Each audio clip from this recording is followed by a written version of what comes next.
जो है हमारे पास हार्मोनिक मीन आ गया, ठीक है? तो इसमें उसने हमें कहा है find the harmonic mean of the values. तो 3 वैल्यूज़ हमें दी हुई है 2, 4 एंड 8। इनका आपने क्या करना है, हार्मोनिक मीन निकालना है। अब हार्मोनिक मीन की सबसे पहले हम डेफिनेशन समझ लेते हैं, हार्मोनिक मीन होता क्या है? हार्मोनिक मीन है बेसिकली रेसिप्रोकल है। किसका? अरिथमेटिक मीन का। अब रेसिप्रोकल का यहाँ पर मतलब क्या होता है? रेसिप्रोकल का यहाँ पर मतलब होता है उलट, यानी हार्मोनिक मीन अरिथमेटिक मीन्स का उलट है। यानी अरिथमेटिक मीन का जो फार्मूला है उसका उलट फार्मूला क्या है यहाँ पर? हार्मोनिक मीन का। तो सबसे पहले हम यहाँ पर समझ लेते हैं हार्मोनिक मीन का फार्मूला। तो एक्स के ऊपर bar is equal to N over sigma 1 by X. ठीक है, ये फार्मूला है हार्मोनिक मीन का। जबकि अरिथमेटिक मीन का आपके पास फार्मूला क्या होता था?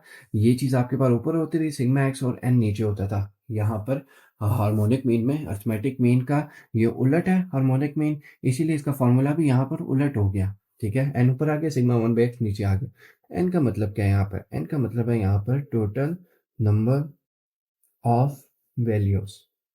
एन का मतलब है टोटल नंबर ऑफ वैल्यूज़। तो यहाँ पर जो है अब हमारे पास देखेंगे एन में वही वैल्यू लिखेंगे, यहाँ पर टोटल नंबर ऑफ वैल्यूज़ कितनी हैं। जितनी आपको गिवन होगी उतनी नंबर ऑफ वैल्यूज़ यहाँ पर आप लिख देंगे। ठीक है, तो ये सबसे पहले हम अब इसके सॉल्यूशन की तरफ आते हैं। सॉल्यूशन में हम क्या करेंगे, X bar is equal to N की वैल्यू क्या है? Total number of value. Total number of values कितनी है? 1, 2, 3। तो एन की पावर एन की वैल्यू क्या आएगी? 3।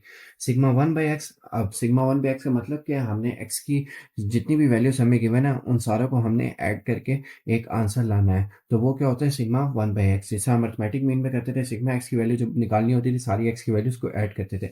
इस तरह यहाँ पर सिग्मा 1 बाई एक्स की जो हमें तीनों वैल्यूज़ गिवन है इन सारी की सारी को ऐड करेंगे और हम एक आंसर जनरेट करेंगे यहाँ पर। तो यहाँ पर सिग्मा 1 बाई एक्स क्या है? उलट है, तो इसीलिए यहाँ पर क्या आएगा? 1/2, क्योंकि एक्स तो नीचे है, प्लस 1/4 प्लस 1/8। ठीक है, X bar is equal to 3 over. यहाँ पर 8 एलसीएम आ जाएगा। ठीक है, 8 एलसीएम आया और यहाँ पर 2 है, 2 4 ज़ार 8, यहाँ पर 4 आया, 4 2 ज़ार 8, यहाँ पर 2 आया, प्लस 8 1 ज़ार 8। एलसीएम तो आप लोगों को लेना आता ही होगा। ठीक है, ये तो काफ़ी जो है बेसिक सा कॉन्सेप्ट है एलसीएम लेने का। बाकी इसके बाद जो है हमारे पास आ जाएगा, इसको ऐड कर लेंगे। 4 4 2 6 और 1 7, 7/8 आ जाएगा। अब इस 7/8 को जो है हम क्या करेंगे, ऊपर यहाँ पर हम ले जाएंगे। तो जब हम इसे ऊपर लेके जाएंगे, 3 के नीचे 1 बच गया। ठीक है, क्योंकि 7 के नीचे 8 था, 3 के नीचे कोई वैल्यू नहीं थी, तो इसीलिए हमने 1 लगा दिया। जब इस 7/8 को ऊपर लेके जाएंगे तो ये उलट हो जाएगा, क्योंकि इसको हम नीचे से ऊपर लेके जा रहे हैं इसलिए उलट हो जाएगा, ये 8/7 बन जाएगा। तो यहाँ पर क्या हो जाएगा, यहाँ पर अब इसको हम मल्टीप्लाई कर लेंगे। 3 8 ज़ार 24। ठीक है, डिवाइड बाय 1 मल्टीप्लाई 7 हमारे पास क्या होते हैं? 7।